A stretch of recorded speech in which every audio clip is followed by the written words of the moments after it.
वाह ठंडा ठंडा पेप्सी। अरे वो यहाँ की पेप्सी क्यों पी लिए? Run. अरे आये किधर आ जा। अरे तू भी पीगी क्या पेप्सी मेरे साथ?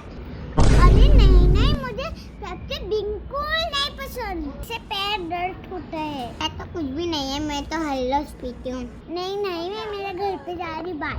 पैर दुखा तो मैं ये तो भाई फेंकती है। ये तो बोलती है पेप्सी पीने से पैर दर्द होता है। ऐसा तो कुछ भी नहीं है, मैं तो हल्लोस पीती हूँ। Oh no! मुँह पैर दर्द हो रहा। मैंने तो बोला था पैर दर्द होएगा तो होएगा। अब तो मुझे डॉक्टर पास जाने पड़ेगा और इंजेक्शन लगेगा। गाइस देखो यांशी का पैर कैसा दर्द है। तो आप भी कोई